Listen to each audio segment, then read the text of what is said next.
Una mañana deliciosa, ¿cierto? Una mañana fresca, donde pudimos alabar a Dios, donde nos pudimos acercar a Él con nuestros cánticos, poderle honrar. Amén. Entonces, hoy le agradecemos a Dios por esta oportunidad tan hermosa y le invito a que esté bien atento a lo que Dios quiere decirnos en la mañana de hoy. Ahí donde estás, inclina tu rostro, vamos a orar, vamos a decirle a Dios, muchas gracias por estar aquí, gracias por tu presencia, gracias porque no nos has dejado, gracias Señor porque podemos confiar en ti, gracias porque podemos descansar en tus promesas, te honramos y te bendecimos. Señor, yo sé que tú nos hablas, yo sé que tú has venido tratando con nuestros corazones a través de tu palabra jamás vuelve vacía. Y estamos convencidos, Señor, que en el día de hoy nos hablarás. Y sé que quedará una palabra guardada en nuestras vidas, en nuestros corazones, la cual pondremos por obra, la cual pondremos en práctica, Señor, porque realmente necesitamos de ti. Señor, aquí está tu iglesia, aquí está la iglesia en Naranjal. Aquí está la iglesia, oh Dios, que se levanta con brazo fuerte, con deseos de avanzar, con paso firme, Señor, en tu obra. En el nombre de Cristo Jesús. Muchas gracias. Amén y amén. ¿Cuántos están contentos? Amén. Bueno, comenzamos una serie el domingo pasado que se llama El que tenga oído, que oiga. ¿Cómo se llama? El que tenga oídos, que oiga. Y la primera enseñanza tuvo que ver y tuvo énfasis en el mensaje de Dios a la iglesia de Éfeso, ¿cierto? Hoy vamos a seguir en el orden que nos muestra la palabra de Dios y vamos a ir al mensaje que Dios tiene a la iglesia de Esmirna, ¿sí? Yo creo que es importante que nosotros entendamos como iglesia del Señor que Dios tiene un mensaje para su iglesia. Yo le hacía claridad la semana pasada y es que ahí dice mensaje a las 7 iglesias cuando usted comienza a estudiar la palabra en Apocalipsis, pero era por la ubicación geográfica en donde se encontraban, ¿sí? Como decir Naranjal, Bajo el Limón, Con, Membrillal, de acuerdo al lugar en donde estaba. No que Dios tiene 7 iglesias, no, la iglesia del Señor. Cada iglesia tiene una forma de vida. Y eso es lo que Dios viene trabajando con ellas desde entonces, porque yo creo que las 7 iglesias en Asia representan hoy, o esas 7 congregaciones, esas denominaciones, por así decirlo, representan hoy lo que es el pueblo de Dios en este tiempo. Amén. Y el mensaje de Dios no pasa de moda. El mensaje de Dios queda firme. Yo creo que los que escuchamos la palabra el domingo pasado, pronto los que no vinieron, pero tuvieron la oportunidad de verla en la grabación, creo que también fueron edificados, porque aún después de yo escuchar la grabación, yo sé que Dios venía hablando a mi vida. Y hoy vamos a entrar y vamos a ir a Apocalipsis capítulo 2, versículo 8 al 11. Apocalipsis 2, 8 al 11. Amén. Dice la palabra del Señor. Ya sabemos cuando se refiere al ángel, se está refiriendo al pastor de aquella iglesia. Escribe al ángel de la iglesia en Esmirna. Así dice el primero y el último, el que estuvo muerto y ha vuelto a vivir. Yo conozco tus obras, tu sufrimiento y tu pobreza, aunque en realidad eres rico.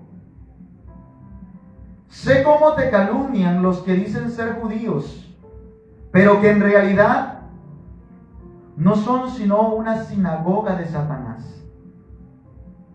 No tengas miedo de lo que vas a sufrir, pues el diablo pondrá a prueba a algunos de ustedes y los echará en la cárcel.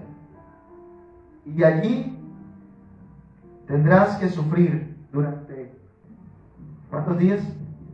10 días. Amén. Amén. La iglesia de Esmirna nos ha sido dejada como un ejemplo de fidelidad a Dios. Amén. Un ejemplo de fidelidad al Señor. En medio de las persecuciones y los sufrimientos que padecían por ser cristianos. A diferencia de las demás cartas, porque fueron 7, la iglesia de Esmirna y la de Filadelfia son las iglesias a las que Dios no les reprocha nada. Escuchen esto. A la de Efesios le dijo, tengo en contra ti. ¿Qué pasaba en Efesios? Que habían olvidado su primer amor. Casi nada. Todo lo hacían simplemente por hacerlo.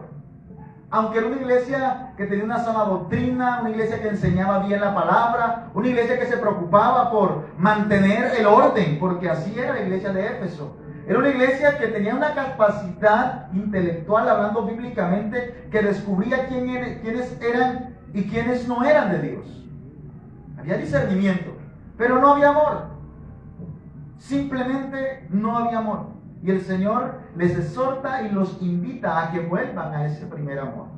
Amén. Amén. Bueno, la iglesia de Esmirna es un ejemplo para nosotros. Y vamos a aprender de ella. En estos versículos encontramos 4 contrastes. ¿Sí? 4 contrastes. Y vamos a mirarlos. Porque ¿cómo es que el Señor le dice? Primero se presenta y dice, presenta al Señor como aquel que es primero, pero también es último. Es un contraste. ¿Cómo el Señor puede ser primero y cómo el Señor puede ser último? Nos habla de la eternidad de Dios. Nos habla de que Él lo conoce todo porque siempre ha estado. Que nada se escapa a sus ojos ni a sus oídos. Que todos tenemos que estar sujetos a lo que es Él. Porque fuera de Él no hay nada. Fuera de Dios no hay nada. Amén. Amén. Pero también dice, el que estuvo muerto y volvió a vivir. Porque allí está el centro de la fe, de la base del pueblo cristiano.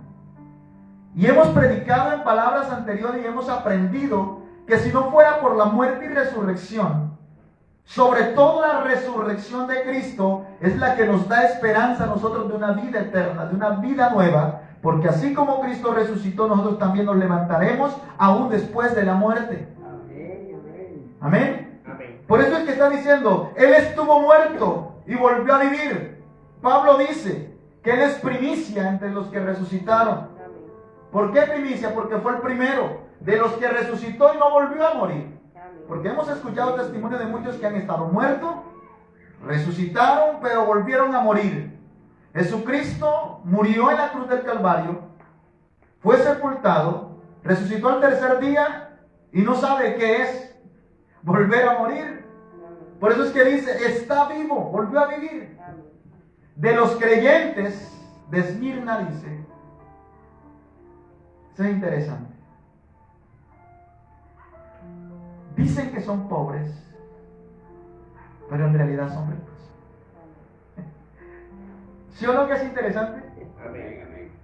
¿Cómo es que yo soy pobre pero puedo ser rico? Es lo que vamos a aprender en la mañana de hoy.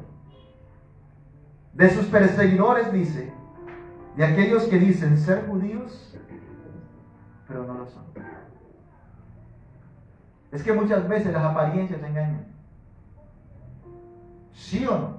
Amén, amén. Las apariencias engañan. Quiero centrarme en primera parte en quién está emitiendo el mensaje. La palabra del Señor me gusta cuando encuentro palabras de autoridad como las que encuentro aquí al principio de estos versículos. Dice, así dice el primero y el último, el que estuvo muerto y volvió a vivir, nuestro Señor. Este mensaje no viene inspirado por Sergio. Esto no se lo inventó un teólogo, ni siquiera los traductores bíblicos. Este mensaje es el mensaje de Dios para su iglesia. Amén.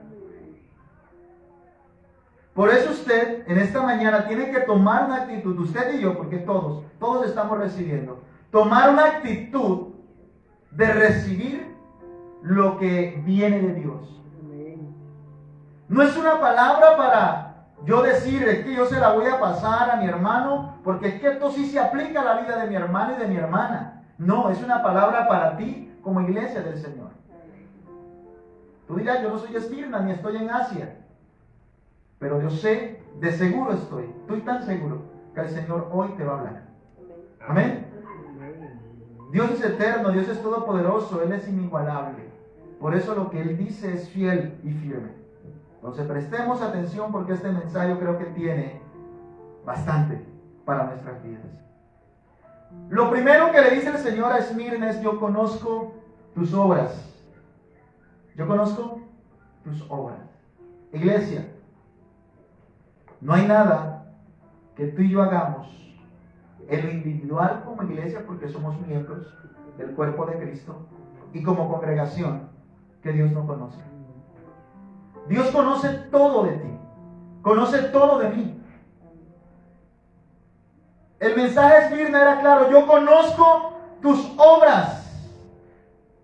En el caso de Esmirna, todas las obras de Esmirna, eran agradables a Dios. Todas. ¿Escuchando usted? Amén. Todas las obras de la iglesia de Esmirna eran agradables a Dios. Automáticamente esto me da a mí una información clara. Y es que no hay excusa para decir: es que somos humanos y fallamos. Si una iglesia decide vivir para Dios, agradable a Dios, haciendo la obra de Dios, sí van a haber fallas, pero se mantendrá firme. Amén. Cuando una iglesia comienza a encubrir el pecado, cuando una iglesia comienza a vivir bajo sus propias filosofías, ideas y bajo su propia idea, y descarta a Dios por algún lado, va a venir la reconvención de Dios, va a venir la parte de Dios a decirle: iglesia, arrepiéntete. Pero qué lindo es ver un mensaje donde Dios le dice a Esmirna: iglesia, yo conozco todas tus obras, y hoy puedo echarte en balanza y puedo darme cuenta de que todo lo que estás haciendo está bien hecho, porque estás siguiendo lo que yo te mandé a hacer y lo que te enseñé para que hiciera, lo estás haciendo en este tiempo. Que Dios le diga a la iglesia de Naranjal: iglesia, este es el tiempo de yo ver cómo están tus obras, y que en el examen el resultado pueda ser: yo conozco todas tus obras y todo lo que estás haciendo me agrada. Vean, Dios no le reprocha nada a la iglesia de Esmirna. ¿Qué obra Dios está pidiendo a su iglesia en este tiempo? ¿Qué obras? Sabemos de que por obras nadie va a ser salvo, pero aquí no estoy hablando de salvación. Estoy hablando de una vida íntegra ante Dios. La vida que tenemos que llevar todos los cristianos como siervos del Señor. Yo aquí les estoy hablando de cuál es el papel y el rol que tenemos que cumplir nosotros como hijos de Dios aquí en la tierra hoy. Amén. Que nuestras obras sean acorde a lo que enseñamos. Eso es lo que Dios le está exaltando a la iglesia de Esmirna. El Señor conoce tus obras, sean buenas o sean malas. No estoy hablando aquí que somos perfectos. Lo que estoy hablando aquí es que hay una iglesia que tiene la capacidad de reconocer ante Dios su maldad, su pecado, se arrepiente y camina paso firme hacia la meta que está en vivir una vida agradable a Dios. Amén. Amén. Esmirna lo sabía. Esmirna sabía lo que era serle fiel a Dios. Y serle fiel a Dios en todo el sentido de la palabra. Comunicar la palabra de Dios, predicar. Y te voy a hablar de un contexto geográfico y social de lo que representaba la iglesia de Esmirna. La iglesia de Esmirna, según la historia, estuve por allí investigando, dice que Éfeso era la iglesia o la ciudad, hablando de ciudad, era la ciudad más grande en ese momento. y Filadelfia era la segunda. Haga de cuenta, era como hoy día, están hablando de la capital de Colombia, que es Bogotá, y de la segunda más grande, que es Medellín, que siempre se han peleado quién es mejor o quién tiene más fuerza económica, quién tiene la mejor educación, siempre se han peleado eso. Bueno, Esmirna y Éfeso tenían esas condiciones y eran prósperas. Había plata. Pero la pregunta es, ¿por qué la iglesia era pobre?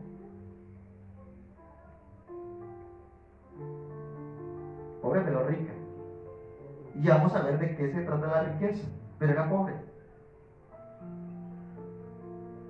Versículo 2, la parte 9, el versículo 9, la parte B del versículo en el capítulo 2, dice, además de, yo conozco tus obras, dice, tus sufrimientos y tu pobreza, aunque en realidad eres rico. Sé cómo te calumnian los que dicen ser judíos, pero en realidad no son sino sinagogas de Satanás. Vean, haga de cuenta usted unos años atrás cuando una persona se convertía al Señor en una familia que no era cristiana. ¿Sabe qué pasaba? Su familia era la primera que le cerraba las puertas. Eso estaba pasando aquí. Ahora, quiero también ampliarles el concepto por qué los judíos estaban atacando a la iglesia. Desde Hechos de los Apóstoles, usted va a encontrar historias como la de Pedro y Cornelio.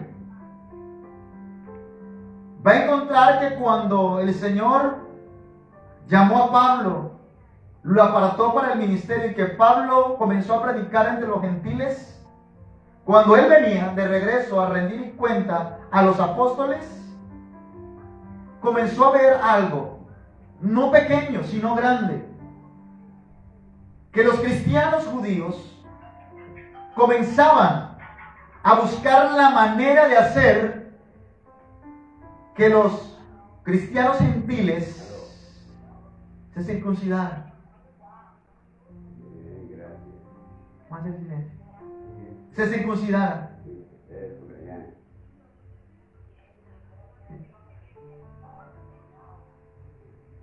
Y comenzó la lucha por eso. Y comenzó la lucha, ¿por qué? Por esta situación. ¿Usted ha estudiado lo que dice Hechos de los Apóstoles con relación a esta lucha? Y no eran discusiones pequeñas, eran discusiones grandes. Recuerdo que aún Pablo y Pedro tuvieron un agarrón una vez. Y el capítulo 15 de Hechos cuenta la decisión que ellos tomaron con relación a este tema. Pero los apóstoles, ellos conocieron al Señor sin circuncisión, así como lo conoció Abraham. Sin circuncisión, conocer a Dios. Creyeron antes de ser circuncidados. Y ustedes no han podido con la carga de la circuncisión, ¿cómo se la quieren imponer a otro? Y comenzaron a hablar. Pero esto no se quedó allí, de allí fue que subieron las cartas, envían cartas y comenzaron a enviar cartas a las iglesias a decir que nadie los moleste por día de reposo, ni por fiestas, ni por circuncisión, guárdense del adulterio, de toda inmoralidad. Y comenzaron a buscar organizar. ¿Por qué les estoy hablando de esto? Porque eso no se acabó allí, sino que los judíos siguieron persiguiendo a la iglesia, instigando a que tenían que circuncidarse, y comenzaron a atacar. Entonces, si tú no eras circuncidado, tú no podías hacer parte de la iglesia.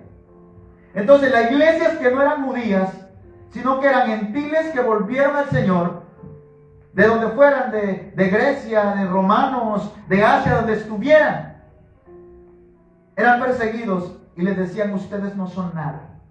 Y la pregunta es, ¿fueron los propios judíos y los incrédulos quienes con sus Biblias en la mano intentaron impedir el avance de la predicación del Evangelio de Jesucristo.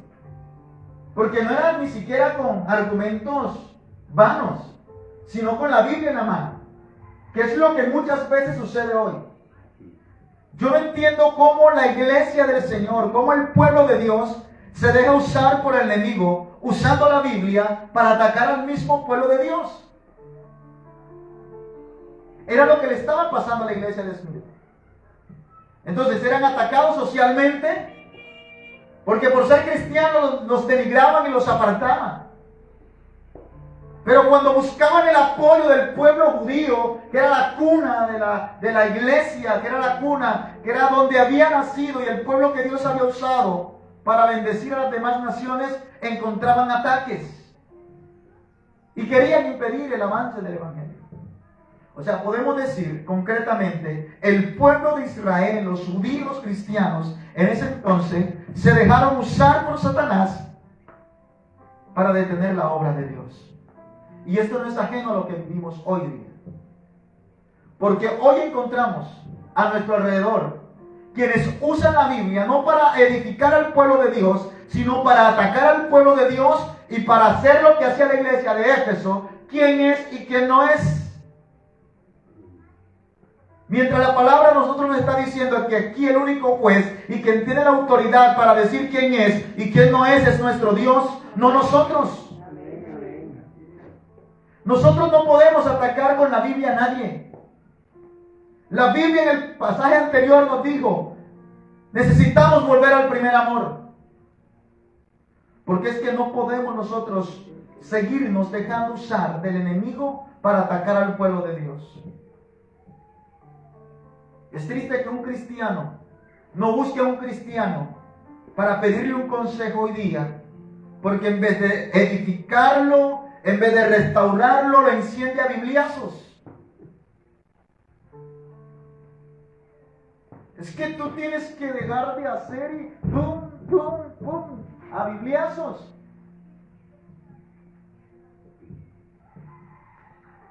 Y aquella persona, en vez de salir restaurada, lo que sale es con más heridas. Esmirna estaba siendo atacada de esta manera. El sufrimiento de Esmirna ni siquiera era por la pobreza que estaban viviendo, sino por el ataque que estaban viviendo, y porque no encontraba dónde refugiarse, hablando físicamente. ¿Cuándo el pueblo de Dios se convierte en un obstáculo para que la obra de Dios avance? Cuando nos dejamos ganar de la religiosidad. La religiosidad es una de las armas que más usa el enemigo para entretener a la iglesia e impedir que haya un crecimiento integral, un crecimiento saludable. La religiosidad. ¿Qué condenó Jesús de los fariseos? La religiosidad. Aparentaban ser, pero no eran. Aquellos judíos aparentaban ser cristianos, pero no lo eran. ¿Por qué es tan duro el mensaje del Señor con decir son sinagogas de Satanás? Porque es que la palabra de Dios viene enseñando que cualquiera que se levante contra uno de estos pequeños, es mejor que se cuelgue una piedra de molino en el cuello y se tire a lo profundo del mar. Porque es que el Señor ama a sus pequeños, ama a su iglesia. El Señor ama un crecimiento saludable. Es como usted tener una criatura, un bebé en sus brazos y no darle la alimentación apropiada. No darle lo que él necesita para seguir creciendo. ¿Sí? Lo deja desnutrir. No le dan atención médica oportuna. El Señor, la religiosidad, el Señor la ataca y le dice, ustedes son sinagogas del diablo. Jesús le dio sepulcros blanqueados. Y no cambia su mensaje. No cambia su mensaje. La iglesia de Esmirna no era una iglesia religiosa, sino que la religiosidad la atacaba desde afuera, diciendo, la iglesia de Esmirna no son nada. allí hay una cantidad de pecadores. Eso decían. Estoy aquí diciendo más o menos cómo pudo haber sido el sufrimiento. No es como caminan, no es como cantan, no es la música que hacen, no es como visten. ¿No ven que no prosperan? ¿No han tenido para quitar el techo todavía?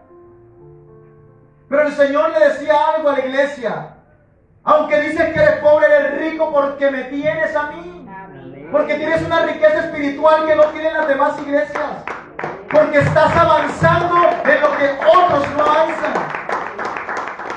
Una riqueza, hermano, que no la tenía cualquiera. Por eso le digo, Esmirna no era religiosa. La atacaban unos, dos, tres, todos la atacaban. Pero el Señor estaba complacido de Esmirna. Amén. Como el Señor quiere complacerse en ti y en mí. Yo sé que todos pasamos por momentos difíciles. A veces pareciera que nos cayera la roya, hermano. A veces parece que el cielo se cerrara para nosotros. Y cuando buscamos ayuda en el hermano, encontramos, mira bien qué es lo que estás haciendo, qué es el pecado que tienes por allí, porque no estás prosperando. Y vamos a ir para el mensaje de la Odisea. ¿Por qué no eres un cristiano próspero? ¿Por qué no tienes carro? ¿Por qué no tienes casa? ¿Por qué cuando cultivas el ñame y tienes bastante, se baratea y ninguno lo quiere? ¿Por qué? Revísate que estás en pecado. Arrepiéntete. Y usted sabe que en la intimidad con Dios, usted ha estado allí buscando su presencia, quebrantado en su presencia, intimando con Él, llorando en sus brazos, aferrándose a sus promesas. Y diciendo, Señor, aunque vengan tribulaciones, aunque vengan pruebas, yo me mantendré firme. Porque mi fe no está basada en lo que tengo o en lo que no tengo. Como dijo Pablo, he aprendido a vivir en la abundancia, en la escasez. Todo lo puedo en Cristo que me fortalece. Una iglesia firme en el Señor como Esmirna es lo que Dios quiere en este tiempo.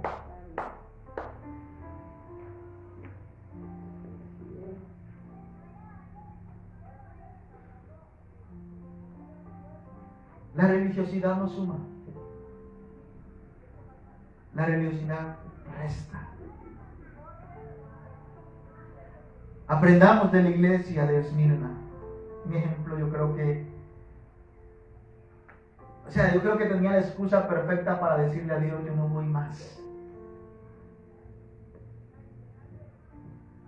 Tenía la excusa perfecta para decirle, Señor, hoy no tengo comida en mi casa para darle a mis hijos, o sea que yo no voy para la iglesia hoy.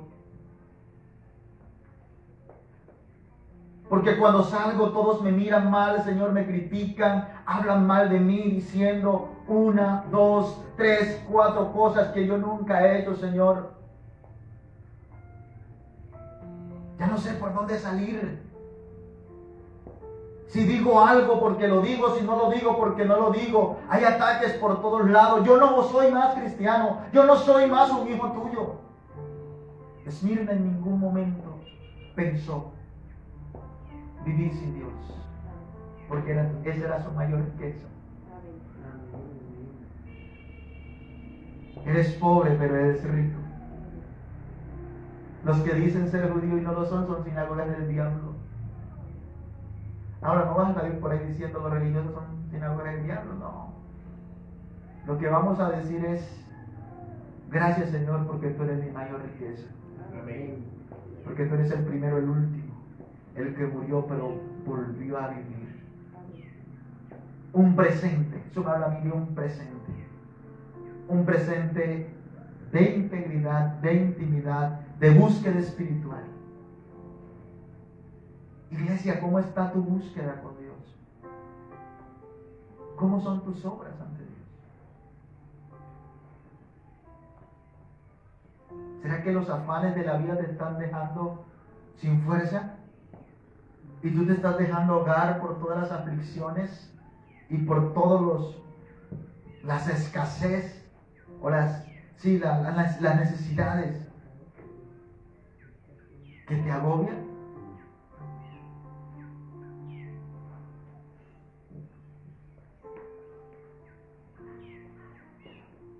Yo conozco tus obras, tu sufrimiento y tu pobreza, pero en realidad eres rico. ¿Eres rico o no eres rico? Amén, amén. ¿Sabe qué es lo triste? Que tengamos una pobreza al cuadrado. Una pobreza al cuadrado es una pobreza por dos. Una pobreza espiritual y una pobreza material. Ahora, aquí no está hablando de los bienaventurados los pobres en espíritu. Aquí no está hablando de eso. Aquí está hablando de una condición económica que no tenían, pero que sí tenían algo, una riqueza espiritual.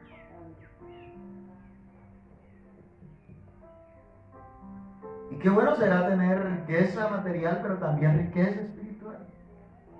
Pero aquí no estoy hablando por ningún lado, hermano, que las riquezas sean malas.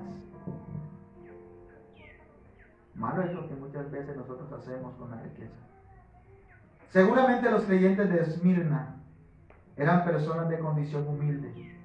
Tenían limitaciones económicas, pero tenían a Dios. Por eso eran ricos. Abundancia de bendiciones espirituales, aunque no tenía que ver que las riquezas del mundo sean malas. El amor al dinero sí, pero las riquezas, hermano, nosotros quisiéramos tener para tener nuestra iglesia hermosa. ¿Sí o no? Amén, amén. Hasta los pajaritos han venido aquí.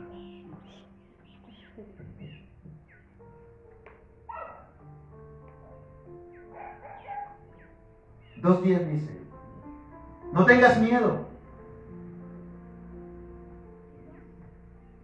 de lo que vas a sufrir. Y no estaban sufriendo, pero las cosas se van a poner peores. ¿No me escuchó? Si has sentido que las cosas,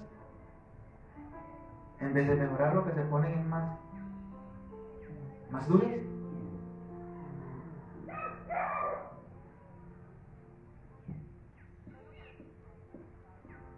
El Señor te dice: no tengas miedo de lo que vas a sufrir, pues el diablo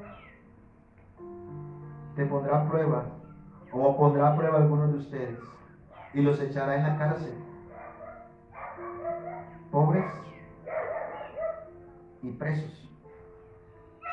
¿Con qué paga un abogado? El Estado te pondrá uno, pero malo.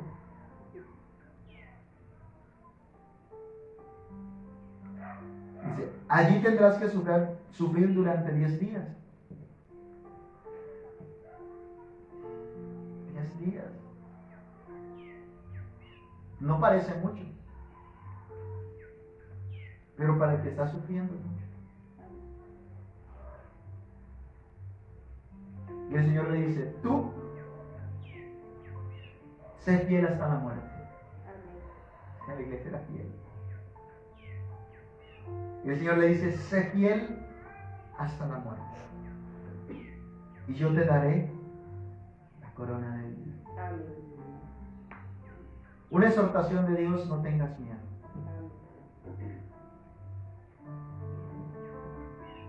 Y el Señor hablaba a mi vida porque yo he tenido muchos temores, muchos miedos. Y a veces me quedo viendo a mis hijos, a mi esposa, sobre todo en los días de lluvia, que por lo general estábamos en la casa todos. Y me quedo viendo. Mis hijos están creciendo. Y yo como papá tengo que ser responsable de buscar la manera de asegurarles un buen futuro a ellos. Pero ¿por dónde comienzo, Señor? Y llegan temores. Y a veces cuando ya estoy viendo una luz,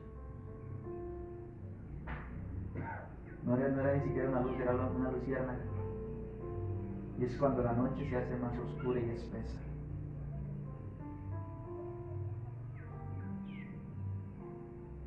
Como dijo el Salmo, entonces me preguntan todos en dónde está tu Dios. Pero el salmista decía, pero aún espero en Él, y aún he de alabarle, fortaleza mía y escudo mío, mi Dios, mi libertador. Yo creo que no hay cosa más hermosa que tener a Dios en medio de todas las circunstancias de nuestra vida. Amén, amén, amén. Algunos serían echados en la cárcel a causa de su fe en Jesucristo. Dios no esconde lo que va a pasar. Eso me enseña a mí de que Dios a ti no te engaña. Dios no te promete que cuando vienes a Él pararás de sufrir. No, eso no lo encontramos. Él dice, en mí será más que vencedor. Él dice, mi yugo es fácil y ligera mi carga, pero hay una carga. ¿Pero por qué es fácil? Porque Él está con nosotros.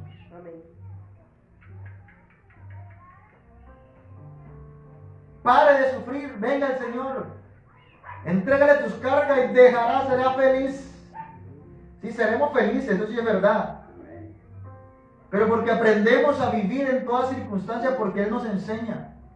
Porque en los momentos más difíciles de la vida del cristiano no estamos solos. Amén, amén.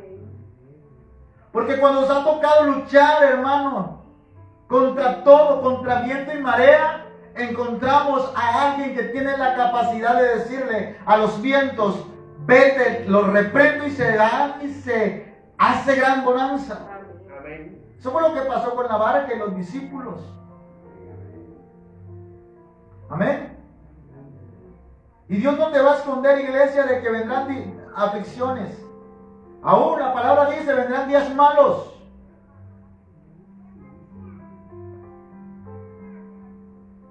Pero algo que sí te garantizo es que no estarás solo. Él dijo, yo estaré contigo todos los días. No tengas miedo, Dios no te dejará. Dios no te dejará. ¿O sí? Viene la promesa del Señor. El que tenga oídos, que oiga. Esto es para el que lo cree. Amén. Muchos estarán oyendo y dicen, ahí está ese loco diciendo qué cantidad de cosas para lavarle la cabeza. No, aquí no estamos lavando la cabeza a nadie, estamos recitando lo que la palabra de Dios está diciendo. Amén. El que tenga oídos, que oiga lo que el Espíritu dice a las iglesias. El que salga vencedor, ahí es donde está lo bonito. El que salga vencedor no sufrirá daño en la segunda muerte. Es posible de que te maten por Dios. Es posible de perecer por Dios aquí. Es posible de que este cuerpo no resista más. Pero ¿sabe una cosa? Que abrirás tus ojos en una eternidad en el cual la segunda muerte no tendrá peso sobre ti. Porque cuando el Señor abra sus libros, va a encontrar el nombre de Misael, va a encontrar el nombre de Isidora, va a encontrar el nombre de Catalina, va a encontrar el nombre de todos los que estamos en este lugar y les dirá, venid benditos de mi Padre, entrad al gozo que yo he preparado para ustedes.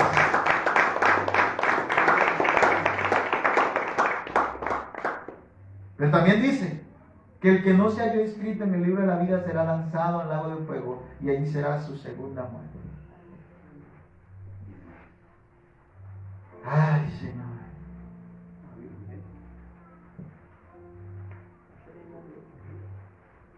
Dios fija de antemano límites a las pruebas. Ten por claro que Dios no te va a probar más de lo que tú vas a resistir. Pero hay algo interesante en este pasaje, y es que no está diciendo que Dios te va a probar. Aquí está diciendo que quien te va a probar es Satanás. Quien te va a poner en sufrimiento es Satanás. Ahora, Dios se lo permite. Amén. Y si Dios se lo permite, te dará la capacidad de resistencia.